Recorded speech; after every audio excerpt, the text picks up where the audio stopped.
Madekwana hama, rava rimwe sabata tinokuchingamidzai.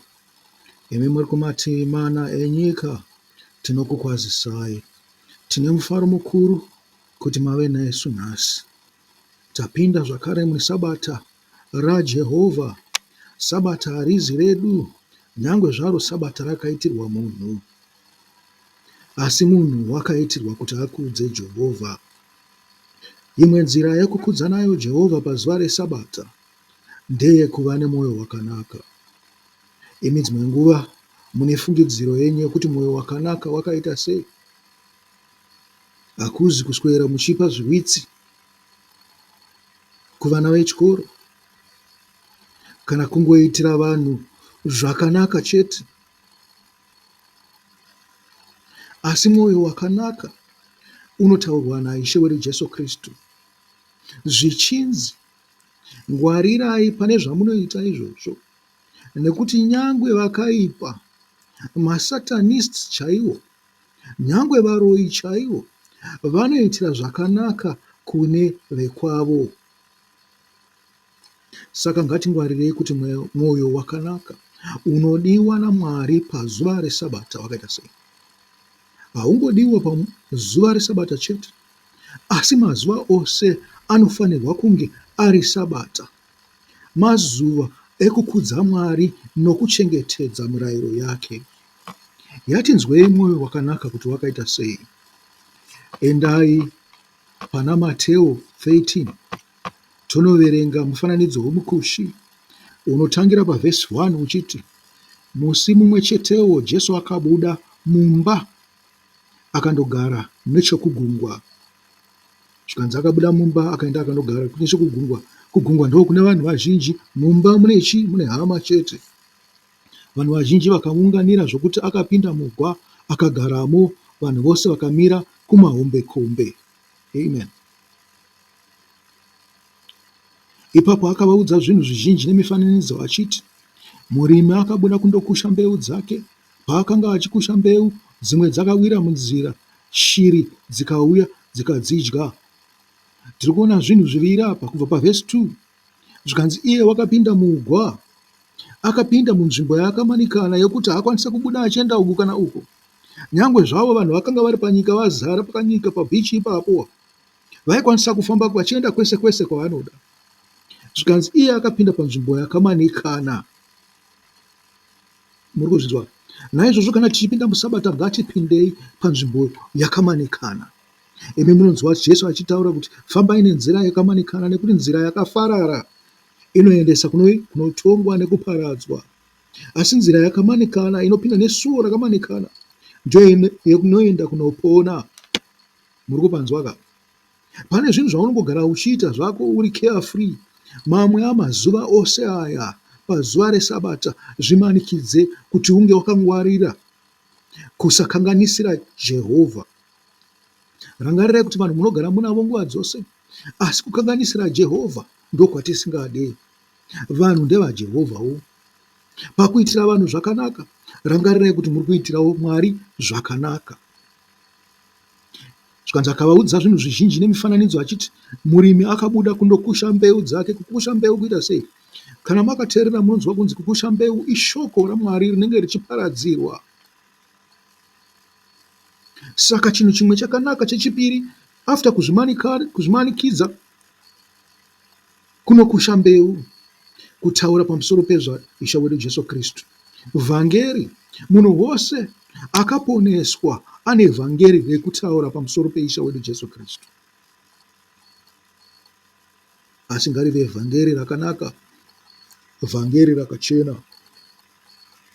Zvikanzi paakanga achikusha mbeu, dzimwe dzakawira munzira, shiri dzikauya dzikadzidya. Imi munofunga kuti mukushi basa rake rakanga riri rekukusha. Izvo zvokuzoti mbeu dzaiwira parukangarabwe kana munzira kana kuti papi, hazvina basa. Ndiko kukusha kwamunenge muchiita shoko kune mwoyo yakasiyana siyana. Vanhu havazi venyu, vanhu ndevaMwari. Rangarirai kuti pakukusha kwenyu, dzimwe mbeu dzamunokusha, pamunenge musingafungire kuti takakusha pane chinobuda, pangangoita vane mwoyo yakanaka. muri kuzvinzwa? Zvandataura izvi zvinobuda pamavhesi anoteera. Zvikanzi shiri dzakauya dzikadzidya, dzimwe dzakawira parukangarahwe, padzakashaya ivhu rakakwana, dzakamera nokukurumidza, nokuti ivhu rakanga risina kudzika. Asi zuva rakati rabuda, mbeu dzakatsva dzikaoma, nokuti dzakanga dzisina midzi. Amen. Varipo vakadaro vanhu. Dzimwe mbeu dzakawira muminzwa, minzwa ikakura ikadzivhunga. Dzimwewo mbeu dzakawira pavhu rakanaka, dzikabereka zvakapetwa 100, kana zvakapetwa 60 kana 30 pane dzainge dzakushwa. Uyo ane nzeve dzokunzwa ngaanzwe. Amen. Togumira ipapo. Saka mwoyo yakasiyana-siyana, imwe inogamuchira nokurumidza yokurumidza yakanganwa, imwe ndiyo inogamuchira ndokuchengetedza zvinenge zvakushwa. Ini ndiri kutaurawo ndakatarira imi vanhu vari kupinda musabata, vanhu vakatenda kuna Ishe wedu Jesu Kristu. Nekuti pamasabata ipapo muchadzidziswa, muchanzwa vamwe vachiparidza, muchaverenga vhangeri. Verengai nokufungisisa, verengai nokunamata pamusoro paro, verengai nokuda kunzwisisa zvakare. Izvi munokwanisa kukumbira kuna Mwari wedu akakupai. Nyangwe nezvamunenge maparidzirwa hazvizi fainari. Munofanirwa kuenda kunotarisisa magwaro, nokuti ndo panobuda mwoyo wakanakawo, ndo pakaita sevhu rakaita sei rakaorerera, ivhu rakanaka. Zvikanzi dzakakandirwa ipapo dzikabereka zvakapetwa 100. Iwe chizvifunga kuti zvawanzwa kubva mubhaibheri zvinofanirwa kubudiswa zvakapetwa 100. Chizvifunga kuti zvawanzwa zvichiparidzwa nomumwe ngazvibuditsewo zvakapetwa 100, 30 kana 60. Mwoyo wakanaka. Tichipedzesa, tinoziva kuti mwoyo wakanaka wakadaro nekuti tinozviudzwa kuna Mabasa 17. Zvikanzi Pauro naSirasi vaipfuura nedzimwe nzvimbo dzavaisangana navaJudha, vaipesana navo, vamwe vachivarwisa, vamwe vachikakatira pamberi pavatongi, vamwe vachivarova mukati menzira dzemumisha, vamwe vachivatandanisa kana kuvataka namabwe. Zvikanzi asi Pauro naSirasi vakazopfuurawo napaBheria. Tichiverenga kubva pavhesi 10 zvinonzi uchangosviba, hama dzakaendesa Pauro naSirasi kuBheria. Vakati vasvika ikoko vakapinda musinagogo ravaJudha. Zvino vaBheria vakanga vane tsika dzakanaka kupfuura vaTesaronika. Zvikanzi kana waita zvatataura zviya pashoko ratabva kutaura apa pana Mateo 13, zvikanzi waita tsika yakanaka, tsika yakanaka inopfuura vamwe vanoti vanotenda asi vasinganyatsotenda chaizvo. Zvikanzi nokuti vakaita sei vaBheria, vakagamuchira shoko, vhesi 11, nemwoyo inodisisa uye vachinzvera magwaro zuva rimwe nerimwe kuti vaone kana zvairehwa naPauro zvaiva izvo. Patambotaura paya kuti shoko rinenge rakushwa navamwe harizi fainal kusvikira waona kuti zveshuwa zvinhu izvi zvaverengwa zvataurwa izvi zvinopindirana namagwaro gedye. Nekuti mumwe munhu anokwanisa kutaura pamusoro pendima, asi pakutaura kwake nyangwe zvichiite gedye nendima zvinenge zvakarasika kumwe. Mupangwarire ipapo. Zvikanzi vaJudha vazhinji vakatenda sezvakaitwawo navakadzi vaikudzwa vechigiriki navarume vazhinji vechigiriki. Amen. Togumira pavhesi 12 ipapo. Manzwa shoko.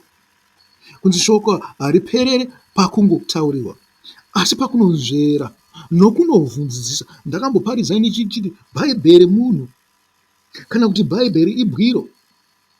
Kana musina kunyatsopinda kunyatsonodzamisisa, hamungabuditse zvibereko zvakanga zvichitaurwa zviya pana Matthew 13. Nekuti pakudzamisisa muchanzwisisa zvakawanda.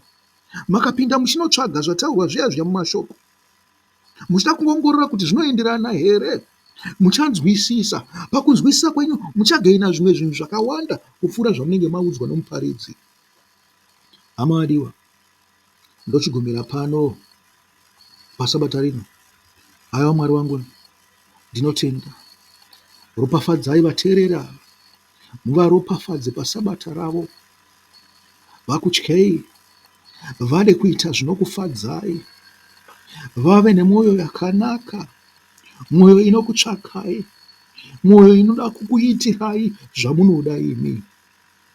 Mwari varopafadzei, muvakomborere pasabata renyu, muvachengetedze, muvape mufaro wenyu, muzita raKristu Jesu mambo wedu, muzita raBaba nereMwanakomana neremweya anoyera. Chisarai.